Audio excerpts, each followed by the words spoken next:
এজাক বনৰীয়া মহে বাট ভেটি ধৰিছিলে। হাই ফ্ৰেণ্ডছ, আমাৰ চেনেললৈ সকলোকে পুনৰবাৰ স্বাগতম জনাইছোঁ মোৰ অন্য এটি ভিডিঅ'লৈ। আৰু এইটো কোনো ধৰণৰ ফাৰ্মিং ৰিলেটেড ভিডিঅ' নহয়। আজি এইটো এটা সামান্য ব্লগিং ভিডিঅ' কৰিবলৈ চেষ্টা কৰিম। এতিয়া ৰাতিপুৱা সময় 4:50 অতিক্ৰম কৰিছে। আমি কেইজনমান বন্ধুৱে মিলি আজি মানসলৈ যাম। মানস ৰাষ্ট্ৰীয় অভয়াৰণ্যখন আপোনালোক সম্পূৰ্ণ ভিতৰ ভাগ দেখুৱাবলৈ চেষ্টা কৰিম। চ' ভিডিঅ'টো চাই যাব।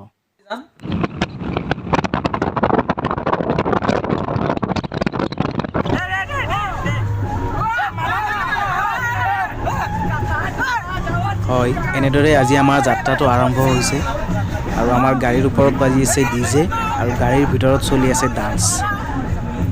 আৰু এনেদৰে আহি প্ৰায় 125 কিলোমিটাৰ নিলগত পালোঁ আমাৰ পিকনিক স্পট।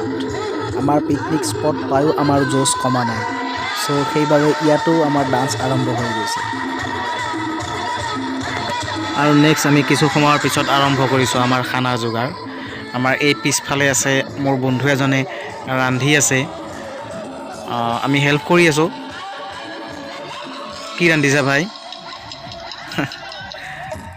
এয়া চিকেন, লোকেল চিকেন হয়। আমাৰ কেইজনমান বন্ধুৱে হাঁহৰ মাংস নাখায়, সেইবাবে সিহঁতৰ বাবে স্পেচিয়েলি লোকেল চিকেন। আৰু এইফালে আছে হাঁহৰ মাংস আমাৰ কাৰণে, তাৰপিছত আছে মাছ আৰু নেক্সট দাইল, এনেকুৱা আৰু কিবা।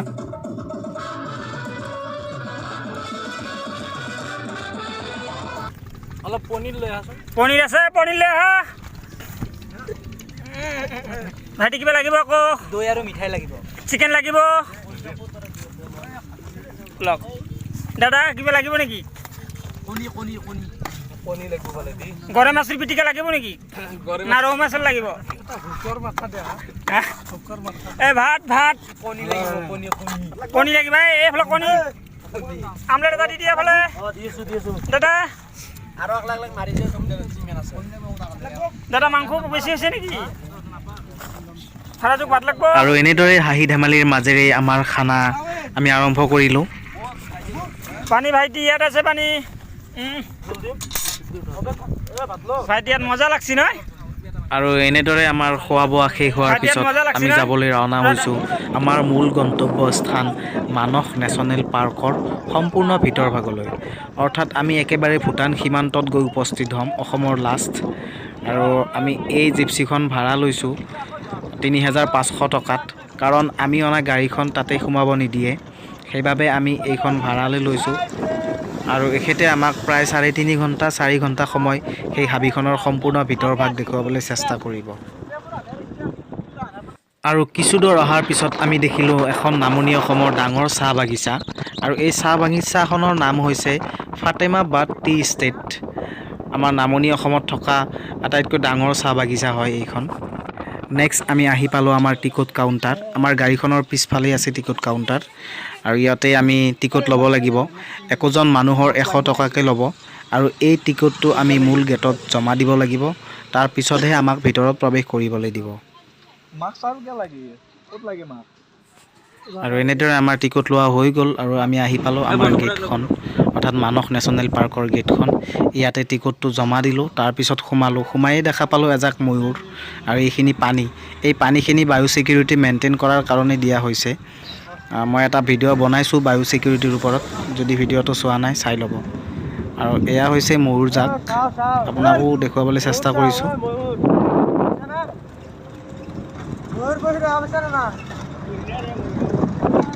এয়া আমি লাহে লাহে মানস নেশ্যনেল পাৰ্কৰ ভিতৰত প্ৰৱেশ কৰিলোঁ। আৰু প্ৰৱেশ কৰিয়ে আমি ময়ূৰ দেখা পালোঁ, আপোনালোকক দেখুৱাবলৈ চেষ্টা কৰিলোঁ। কিমান দূৰ দেখা পাইছে নাজানো, তো আগলৈ ভিডিঅ'টো চাই থাকিব। আৰু কি দেখা পাওঁ নাজানো, সম্পূৰ্ণৰূপে ভিডিঅ'টো আপোনালোকক দেখাবলৈ চেষ্টা কৰিম। আৰু যদি কিবা জীৱ জন্তু আমাৰ আগত পৰে সেয়া আপোনালোককো দেখুৱাবলৈ চেষ্টা কৰিম।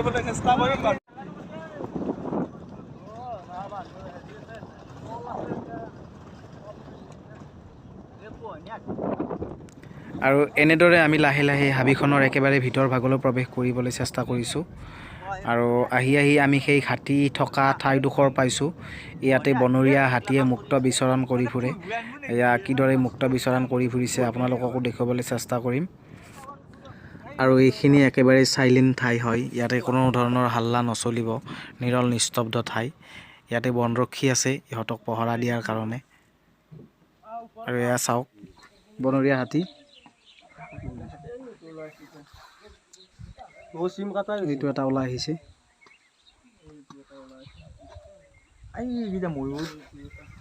এই ওপৰত কেইটামান ময়ূৰ আছে। আপুনি কেমেৰাত নাহিব চাগে, তথাপি অকণমান জুম কৰি চাইছোঁ। আপোনালোকে দেখা পাইছেনে নাই মই নাজানো বাৰু। অকণমান ওপৰলৈ যাবলৈ চেষ্টা কৰোঁ, ওপৰৰ পৰা চাওঁ আকৌ কিবা দেখা পাওঁ নেকি।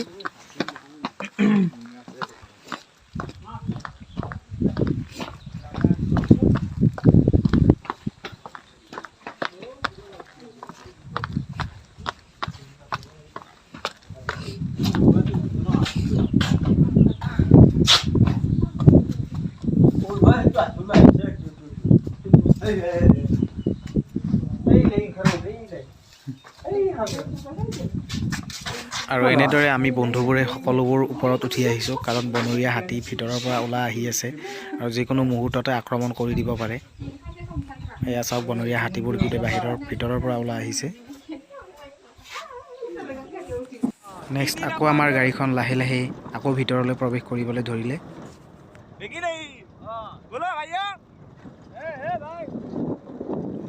আৰু এনেদৰে কিছু দূৰ অহাৰ পিছত আমি এটা হৰিণা দেখা পালোঁ। ইয়াতে কেইটামান ময়ূৰা চৰাই আছে আৰু এই ময়ূৰ চৰাইকেইটাৰ পিছফালে এটা হৰিণা। কেমেৰাত আহিছেনে নাই গম নাপাওঁ।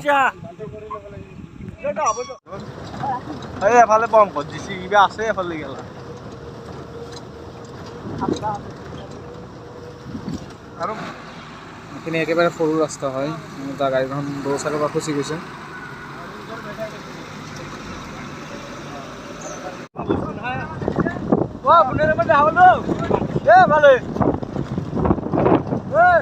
আৰু এনেদৰে কিছু দূৰ যোৱাৰ পিছত আমি মহ দেখিলোঁ।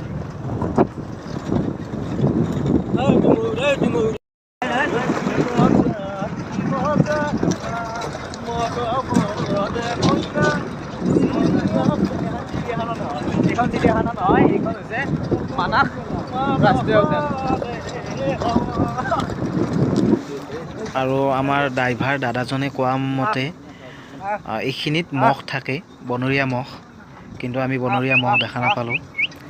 আমি কেইটামান হাঁহ প্ৰজাতিৰ চৰাই দেখা পালোঁ আৰু কেইটামান ময়ূৰ চৰাইও আছে ইয়াতে।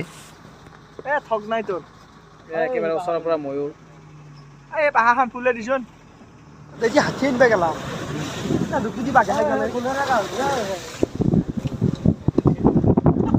আৰু এনেদৰে ইফালে সিফালে চাই থাকোঁতে এটা নল গাহৰিয়ে আগেৰে দৌৰ মাৰিছিলে, বনৰীয়া গাহৰি।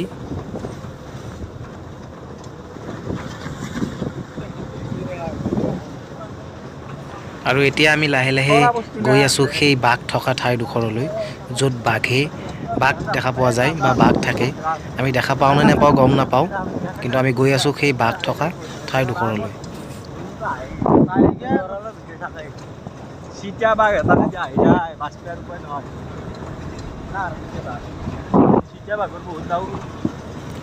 হয়তো বাঘ দেখা নাপাম, কিন্তু বাঘ দেখা নাপালেও এটা বেলেগ ধৰণৰ অনুভৱ কৰিছোঁ। আৰু একেবাৰে গহীন আৰু গম্ভীৰ এই ঠাইডোখৰ, আৰু সেইবাবেই বহুত ভাল লাগিছে, কিয়নো ইয়াতে কোনো ধৰণৰ গাড়ী মটৰৰ চাউণ্ড আপুনি নাপায় আৰু ইয়াৰ বাহিৰেও আপুনি কোনো ধৰণৰ নেটৱৰ্ক ইয়াতে নাপায়। একেবাৰে নিৰল আৰু নিস্তব্ধ এটা ভয়ংকৰ ঠাই হয়। আৰু লিখিত হিচাপ মতে ইয়াৰ সৰ্বমুঠ মাটিকালি হৈছে 2837 বৰ্গ কিলোমিটাৰ। ক'বলৈ গ'লে এইখন এখন ডাঙৰ অভয়াৰণ্য। চাৰিওফালে কেৱল সেউজীয়া আৰু সেউজীয়া পৰিৱেশ। কি যে মনোমোহা এই দৃশ্যসমূহ।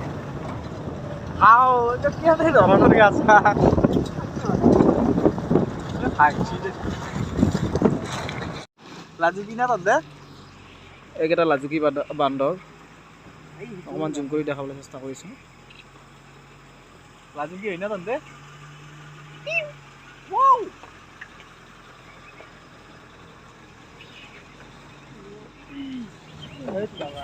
আৰু কিছু দূৰ অহাৰ পিছত আমি দেখিলোঁ বনৰীয়া মুৰ্গী। এইটো বনৰীয়া চৰাই এই মুৰ্গী এইটো বনৰীয়া মুৰ্গী এইটো বনৰীয়া চৰাই এই মুৰ্গী না এইটো বনৰীয়া মুৰ্গীও নহয় এটা ময়ূৰ প্ৰজাতিৰে কিবা এটা চৰাই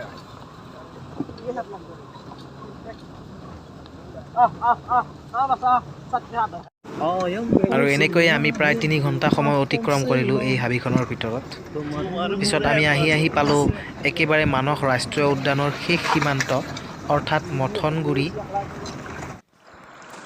আৰু এয়াই হৈছে মথনগুৰি অৰ্থাৎ আমাৰ অসম আৰু ভূটানৰ শেষ সীমান্ত বা বৰ্ডাৰ এৰিয়া পাহাৰৰ সিটো পাৰে আছে ভূটান আৰু আমি বৰ্তমান আছোঁ আমি অসমত এইটো এটা সম্পূৰ্ণ বৰ্ডাৰ এৰিয়া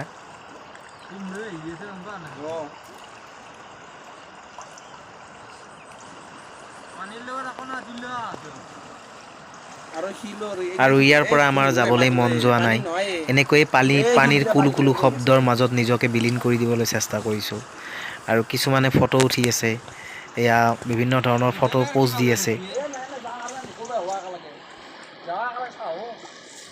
এনেদৰে প্ৰকৃতিৰ বুকুত কিছু সময় কটোৱাৰ পিছত আন্ধাৰ হ'বলৈ ধৰিলে আমি ৰাওনা হ'লোঁ আমি থৈ যোৱা গাড়ীখনৰ দিশে আৰু আহোঁতে আমি বিভিন্ন ধৰণৰ চৰাই চিৰিকটি বা জীৱ জন্তু কিছুমান লগ পালোঁ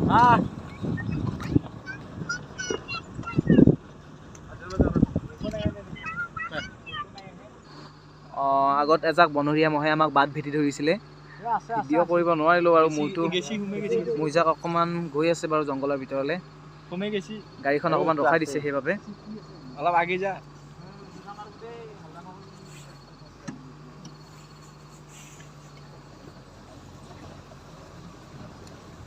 হঠাতে ৰাস্তাটো ক্ৰচিং কৰাইছে গাড়ীখন আহি আছিলোঁ অকণমান স্পীড যাবলৈ চেষ্টা কৰিব হয়তো ড্ৰাইভাৰে কাৰণ যিহেতু আমাৰ লগত কোনো ধৰণৰ চিকিউৰিটি নাই আমাৰ এইবিলাক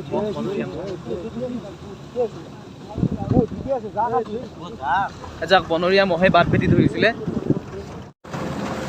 বাকী এনেকৈ আমাৰ একা বেকা পথেৰে আজি জাৰ্ণিটো সম্পূৰ্ণৰূপে আমি শেষ কৰিবলৈ চেষ্টা কৰিলোঁ আপোনালোকক কিমান দূৰ দেখুৱাব পাৰিলোঁ নাজানো তথাপি যিমান দূৰ সম্ভৱ হয় মোৰ কেমেৰাত কেপচাৰ কৰিব পৰা যিমান দূৰ কেপাচিটি আছিলে সেইখিনি আপোনালোকক দেখুৱাইছোঁ বাকী এতিয়া ভিডিঅ'টো আৰু বেছি দীঘলীয়া নকৰোঁ যিহেতু সন্ধিয়া সময় গৈ আছোঁ অকণমান প্ৰব্লেম হৈ আছে বাকী আমাৰ সকলোকে ফ্ৰেণ্ডছখিনিক এবাৰ মই দেখুৱাই দিছোঁ এয়া হৈছে সাবধান এয়া ধন সেইফালে এজন মোৰ বন্ধু মহিদুল তাৰপিছত এয়া সকলোবোৰ গাড়ীত আছে অকণমান ঠাণ্ডা পাইছে সিহঁতে সেই কেনেকৈ সোমাই আছে গাড়ীৰ ভিতৰত বাকী তেনেহ'লে সকলোকে পুনৰবাৰ কৈছোঁ যদি মোৰ এই চেনেলটো নতুনকৈ চাই আছে তেনেহ'লে প্লিজ ছাবস্ক্ৰাইব কৰিব আৰু ছাবস্ক্ৰাইব কৰি কাষতে থকা লাল ৰঙৰ বাটনটো এবাৰ প্ৰেছ কৰি দিব আৰু ভাল পালে লাইক কমেণ্ট শ্বেয়াৰ কৰি দিব হয় সেইখিনি নিশ্চয় বাকী আজিলৈ ইমানেই ভিডিঅ'টো ইমানতে সমাপ্ত কৰিছোঁ নেক্সট পুনৰ লগ পাম অন্য এটি ভিডিঅ'ৰ সৈতে ধন্যবাদ